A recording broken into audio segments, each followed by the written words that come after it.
Radhe Radhe, good morning সবাইকে। চলো আজকে বছরের দ্বিতীয় দিনটা শুরু করা যাক তোমাদের সাথে। তো কালকে না অনেক লেটে বাড়ি এসেছিলাম, তার জন্য অনেকটা টায়ার্ড হয়ে গেছিলাম। তো উঠতে দেখো অনেকটাই লেট হয়ে গেছে, তো রোদও উঠে গেছে। আমি ববি আজকে আমার ঝাড় দেওয়ার ডিউটি পড়েছে, কারণ মা খুব সকাল সকালই দোকানে চলে গেছে, বাবাও গেছে সাথে। তো চলো আজকে একটু ঝাড় দিতে দিতে তোমাদের সাথে অনেক গল্প করি। জানো তো আমি মাঝে মধ্যেই দিই, খুব বেশি দিই না, কারণ মা থাকতে এই কাজগুলো ঠিক আমাদের দিয়ে করানো হয় না। মাই সব কিছু করে এবং সকালে লেটে উঠি।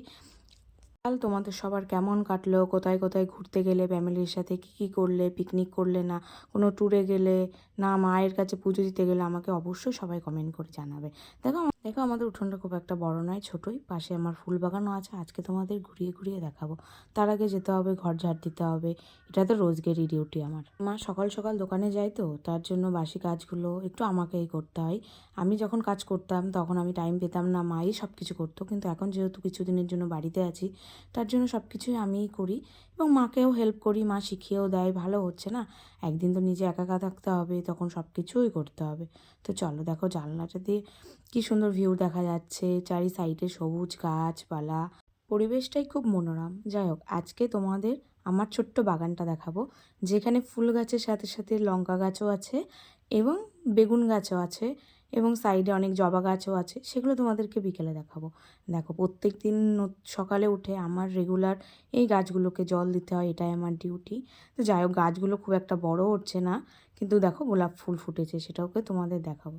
আর সাথে আমার ছোট্ট একটা ভাইপো আছে, আমার সাথে গল্প করছে এবং দুজনা মিলে জল দিচ্ছি। ও আর ওকে বলছে, পিসিমণি এখানে জল দাও, ওখানে জল দাও।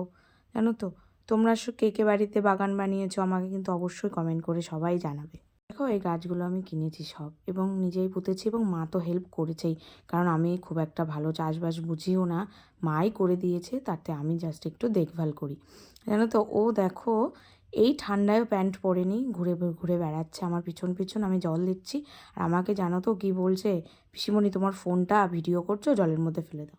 দেখো আমার ছাদ বাগানেও হয়েছে একটা ছোট্ট হলুদ ফুল, নাম তো আমি কি জানি না, বলতে পারবো না। আর একটা যে কী গাছ দিয়েছে আমি জানি না, এখনও ফুল ফোটেনি। আর তার সঙ্গে একটা তুলসী গাছ আছে, তাই। তারপর আমি ফুল তুলে নিলাম বাড়ির মায়ের পুজোর জন্য। তারপর একটু ব্রেকফাস্ট বানাতে হবে, তো বাকিটা মাই করেছে, আমি শুধু একটু বেগুন ভাজবো। দেখো বেগুন কাটা হয়ে গেছে এবং একটু কড়াইতে দেবো। জানো তো, এখন আমি কিছুদিন কাজ ছেড়ে দিয়েছি, ছুটিতেই আছি, তার জন্য না মা আমাকে ভালোভাবে রান্না শিখিয়ে নিচ্ছে, একদম এক্সপার্ট বানিয়ে দিচ্ছে। তো চলো আজকে আমি তোমাদেরকে দেখাবো বেগুন ভাজা আমি কেমনভাবে ভাজি। আমি না একটু পোড়া পোড়া খাই, যে কেন জানি না, আমার একটু ভালোই লাগে, কাঁচা কাঁচা থাকলে না আমার ঠিক খেতে ইচ্ছা করে না। তো আজকে সকালের ব্রেকফাস্টের মেনুটা আমি আর মা একসাথে বসেই খাবো। তো মা ওইদিকে অন্য কাজগুলো করছিল আর আমি বেগুন ভাজাটা বসিয়ে দিলাম। তো দেখো তোমরা, আমি বেগুনটা প্রায় ভেজেই ফেলেছি এবং সবজি বসিয়ে দেবো এবং সবজিটাওকে তোমাদের দেখাবো। এটা মায়ের রান্না করেছিল, সাধারণত আমি তো খুব একটা রান্না করি না, কারণ বাবা ভালোবাসে মায়ের হাতের রান্না খেতে।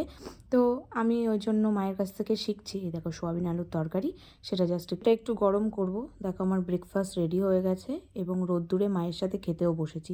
মা আর আমি গল্প করছি আর খাচ্ছি। জানো তো সবসময় এটাই হয়, আমি আর মা একসাথেই খাই, সকাল হোক দুপুর হোক রাত হোক, এবং খুব গল্প করতে থাকি। কারণ এই টাইমটুকুই আমি আর মা একসাথে থাকতে পারি, না হলে মা সারাদিনই কাজ করে আর আমি সারাদিনই ঘরের মধ্যে থাকি। খেতে খেতে মায়ের সাথে আলোচনা হচ্ছে আজ কতটা কাজ আছে তার প্ল্যানিং, কারণ আজকে রোদ উঠেছে এবং কালকে ঘুরতে গিয়েছিলাম, তো অনেক কাজ আছে বাড়িতে, সেগুলো পড়ে আছে, সেগুলো মা আর আমি মিলে করব। তো জানি না সারাদিন আর ভিডিও করতে পারবো কি না, তো যাই হোক তোমাদের সাথে আবার বিকালে দেখা হবে। তো চলে এলাম বিকালে একটু রেডি হয়ে, চলো ফুল তুলতে যাব। আমাদের বাড়িতে না অনেক জবা গাছ আছে, কারণ বাড়ির পুজোর জন্য তো লাগে। আর তাছাড়া আমাদের না জবা বাগান ছিল, সেটা বাবা মা লিজ দিয়ে দিয়েছে। বাবা মা পারে না, বয়স হয়ে গেছে, দোকান আছে, আমি বাড়িতে ছিলাম না, তার জন্যই মা কী করেছে বাড়িতেই গাছ পুঁতে দিয়েছে। তো সেখান থেকে অনেক ফুল হয় এবং সবাই তুলে নিয়ে যায় বাড়িতে পুজো দেওয়ার জন্য, এবং বিকালে যে কড়িগুলো হয় সেগুলো আমরা তুলে মামাকে দিয়ে আসি সব গুছিয়ে। দেখো এই এত বড় গাছে কিন্তু কড়ি খুব কম, শীতকালে একটু কমই কড়ি হয়। দেখো এই কটা হয়েছে, এবার গুনতে হবে, তারপরে রওনা দেবো মামার বাড়ির উদ্দেশ্যে। তো চলো তোমাদেরকে দেখায় আমাদের রাস্তাটা, এবং যেতে যেতে গল্প করব। জানো তো আমার মা আমাকে পেলে সব সময় গল্প করো, দেখো আমাকে জড়িয়ে ধরে কি গল্প করছে, কি বোঝাচ্ছে, আর আমি হেসেই যাচ্ছি। এবং এই যেতে যেতে অনেক দিন পরই তো পাড়ায় বেরিয়েছি, তো দেখাবো পাড়ার সবাই কি করছে। দেখো দুটো কাকিমা, বৌদিমণি সবাই দাঁড়িয়ে আছে। গল্প করতে করতে দোকানের দিকে চলে এলাম। আমাদের দোকানটা তো তোমাদেরকে দেখানো হয়নি, আজকে তোমাকে দেখাবো আমাদের দোকানটা। এবং জানো তো এই দোকানটা অনেক পুরনো, এই দোকান নিয়ে অনেক গল্প আছে, সেটা অন্য কোনো ভিডিওতে শোনাবো।